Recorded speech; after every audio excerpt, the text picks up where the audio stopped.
नमस्कार। आज हम कर रहे हैं अप्रत्यक्ष निर्वाचन प्रणाली के गुण एवं उसकी कमियां। अप्रत्यक्ष निर्वाचन प्रणाली क्या है? प्रत्यक्ष निर्वाचन प्रणाली जहां मतदाता अपने प्रतिनिधि का चुनाव प्रत्यक्ष रूप से करता है, और अप्रत्यक्ष निर्वाचन प्रणाली में मतदाता अपने प्रतिनिधि का चुनाव निर्वाचक मंडल के माध्यम से करवाता है। यानी पहले निर्वाचक मंडल का गठन होता है, उसके बाद निर्वाचक मंडल द्वारा उस रिप्रेजेंटेटिव का चुनाव किया जाता है। जैसे भारत में राष्ट्रपति का चुनाव।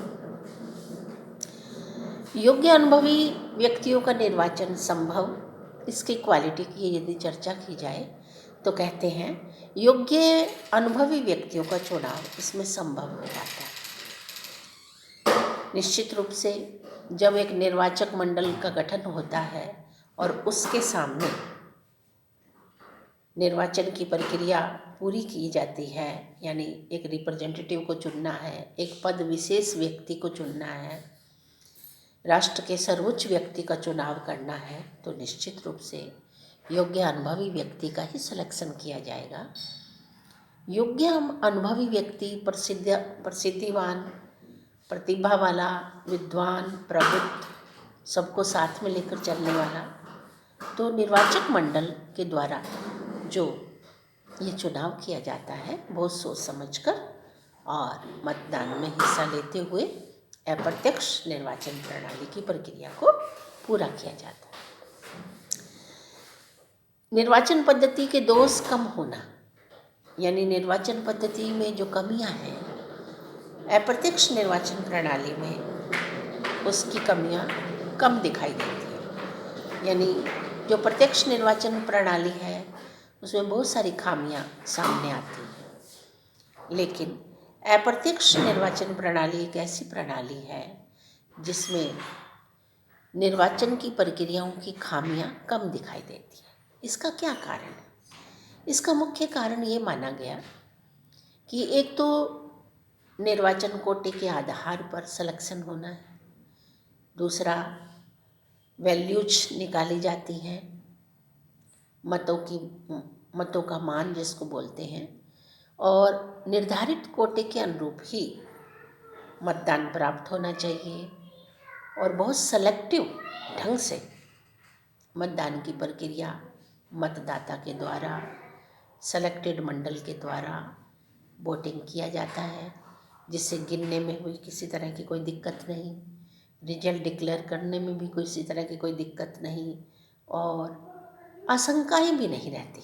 जो संशय पैदा होते हैं, गड़बड़ी हुई है, ये सब आशंकाएं भी इसमें कम रहती हैं। नवस्थापित प्रजातंत्र के लिए श्रेष्ठ, इसे प्रजातांत्रिक व्यवस्था के लिए श्रेष्ठ माना गया। नवस्थापित क्यों बोल रहे हैं? नवस्थापित इसलिए कह रहे हैं कि वर्तमान समय में राजनीतिक जागरूकता बढ़ी है, राजनीतिक चेतना बढ़ी है, लोगों की राजनीतिक कार्यों में सहभागिता में बढ़ोतरी हुई है, तो लोग लोकतंत्र के प्रति बहुत जागरूक हो गए, अपने अधिकारों के प्रति सजग हैं, कर्तव्यपरायणता भी दिखाई देती है। तो ऐसे में अप्रत्यक्ष निर्वाचन प्रणाली में ये श्रेष्ठ पद्धति मानी गई है कि नव स्थापित जो प्रजातांत्रिक व्यवस्थाएं हैं उसमें ये श्रेष्ठ साबित हुई, यानी बहुत अच्छे तरीके से सिस्टमेटिकल ढंग से इसमें कार्यों को संपन्न करवा दिया जाता है। बड़े चुनाव क्षेत्रों में लाभप्रद, जैसे बड़े बड़े चुनाव क्षेत्र हैं, बड़े चुनाव क्षेत्र में एक सेलेक्टेड टीम सामने आ जाती है। पहले सेलेक्टेड टीम का चुनाव होता है, फिर एक सेलेक्टेड टीम बन गई। मान लीजिए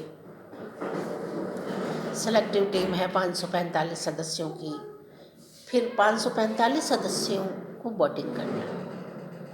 तो ये अप्रत्यक्ष प्रणाली जो है बड़े क्षेत्रों के लिए बहुत लाभप्रद है कि पहले मतदाताओं की संख्या के आधार पर रिप्रेजेंटेटिव चुने जाते हैं, फिर रिप्रेजेंटेटिव का एक मंडल तैयार हो जाता है, और मंडल के माध्यम से अकॉर्डिंग टू चुनाव कोटा, इलेक्शन कोटे के अकॉर्डिंग, मैथमेटिक्स पद्धति के अकॉर्डिंग, परसेंटेज पद्धति के अकॉर्डिंग चुनाव करवाए जाते हैं। तो ये एक लाभप्रद पद्धति मानी गई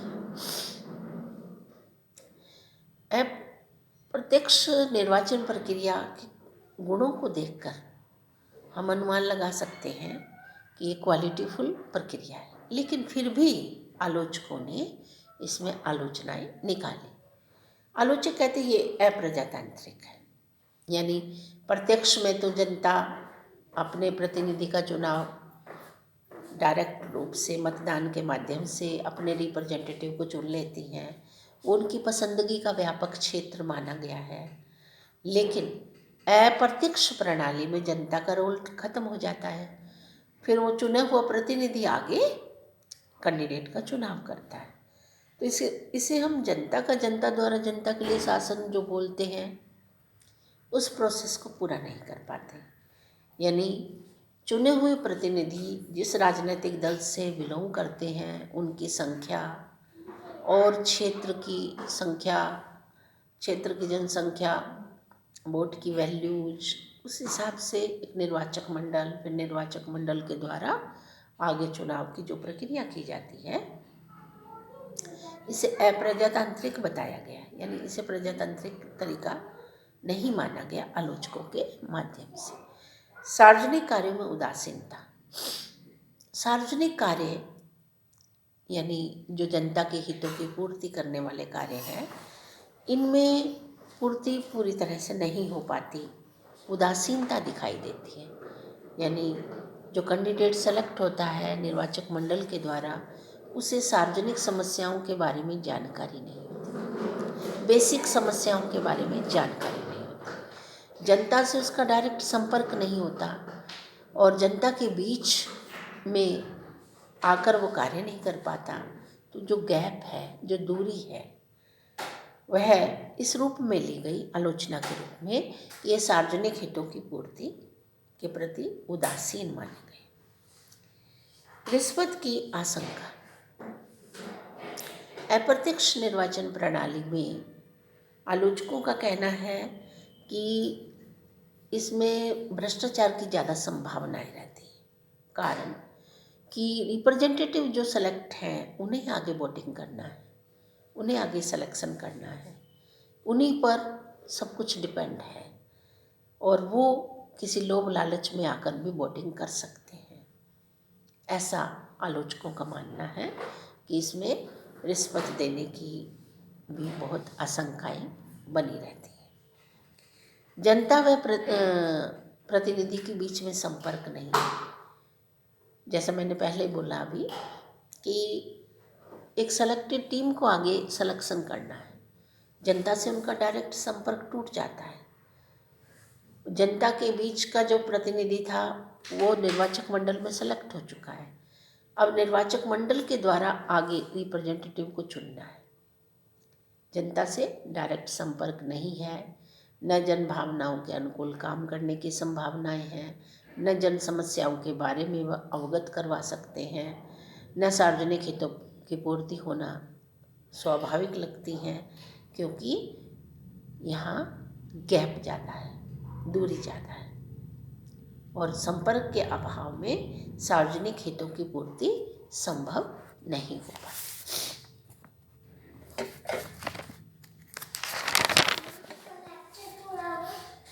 अब हम इस तरह से अध्ययन करते हुए ये बताना चाहेंगे कि निर्वाचन प्रणाली चाहे प्रत्यक्ष हो चाहे अप्रत्यक्ष हो, लेकिन है ये दोनों लोकतांत्रिक व्यवस्था के पहलू।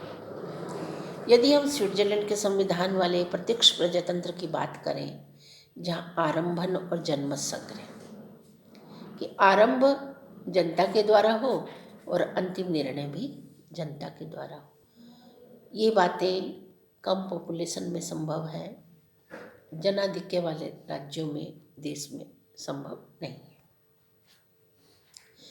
इंडियन पॉलिटिकल सिस्टम के हिसाब से यदि हम समझाना चाहें लोकसभा विधानसभा, तो यहाँ भी जनता, राजनीतिक दल जनता के साथ संपर्क करके अपने रिप्रेजेंटेटिव को चुनाव में बहुमत प्राप्त करवाते हैं। बहुमत प्राप्त करने के बाद सत्ता प्राप्त करते हैं। सत्ता प्राप्त करने के बाद सत्ता को क्रियान्वित करते हैं। सत्ता का क्रियान्वयन जो होता है वो सरकार के माध्यम से होता है। सरकार जिसको हम कह रहे हैं वो कार्यपालिका है। व्यवस्थापिका जो है वो जनता के प्रति उत्तरदायी है। कार्यपालिका जो है वो व्यवस्थापिका के प्रति उत्तरदायी है।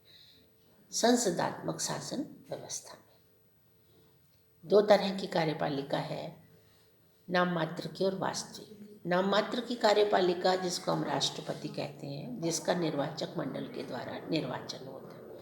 वास्तविक कार्यपालिका जिसको हम प्रधानमंत्री मंत्रिमंडल कहते हैं लोकसभा में, ये वास्तविक कार्यपालिका के रूप में काम करते हैं। विधानसभाओं में वास्तविक कार्यपालिका मुख्यमंत्री मंत्रिमंडल है, नाम मात्र की कार्यपालिका राज्यपाल है, और विधानसभा व्यवस्थापिका के रूप में जनता के प्रति उत्तरदायी सदन है। प्रत्यक्ष अप्रत्यक्ष रूप से संवैधानिक संसाधनों के माध्यम से, जनता की सहभागिता से, रिप्रेजेंटेटिव शासन व्यवस्था के माध्यम से, जनता का जनता द्वारा जनता के लिए शासन के माध्यम से, संघात्मक एकात्मक शासन व्यवस्थाओं के माध्यम से, हर तरीके से, हर संभव तरीके से, केंद्र राज्यों के संबंध के माध्यम से, पंचायती राज व्यवस्था के माध्यम से, हर लेवल पर, हर स्तर पर जन सहभागिता से सारे कार्यों को संपन्न किया जाता है। इस तरह हम पढ़ रहे थे अप्रत्यक्ष निर्वाचन प्रणाली। नमस्कार।